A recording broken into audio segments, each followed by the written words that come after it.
Cassidy's point of view. Wow. Another gloomy day with the same old boring routine. How exciting. 24-year-old me would be in shock at how dull and repetitive my life is, of course. Sure, I'm practically just out of college. I've got this job as an accountant, which I regret after finding out how tedious the job can be, but I suppose it pays well enough. The highlight of my day would definitely be getting a nice, piping hot cup of strong coffee to start my day.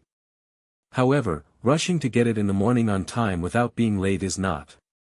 I rush around the already busy streets of Pasadena to get to my coffee shop in time for a hot cup of joe. After avoiding a wave of other cranky fellow pedestrians, I practically jump into the warmth of the cafe.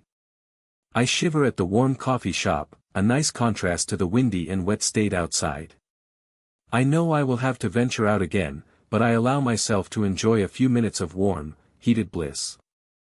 I take in the familiar cozy space.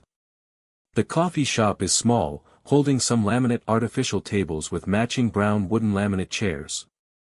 The chairs have cushions on them that look like they need a few good washes to remove what life has been bestowed upon them. The cafe has various awards mounted on the orange-brown colored walls. The manager recently put up artificial plants all around the cafe to give a more natural look. I won't lie, it is quite an upgrade.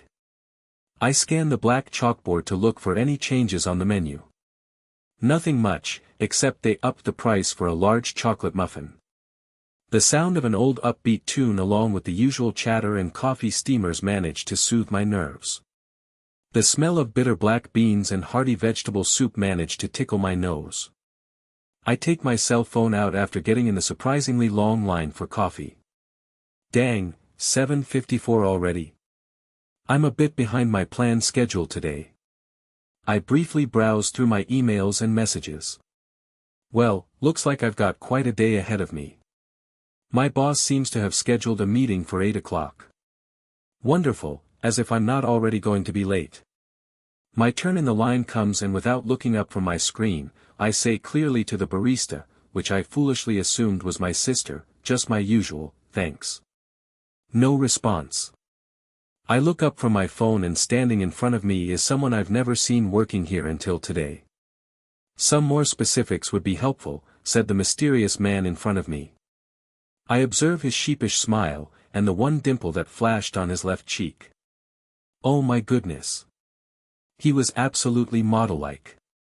That dimple. I hate how it made me blush. Oh, don't worry about her, I'll take her order. This one can be quite the pain, says my older sister, Phoebe, who happens to work here. She gives me her usual cheeky grin whilst she gives a cappuccino to a cheerful elderly man. Oh ha ha.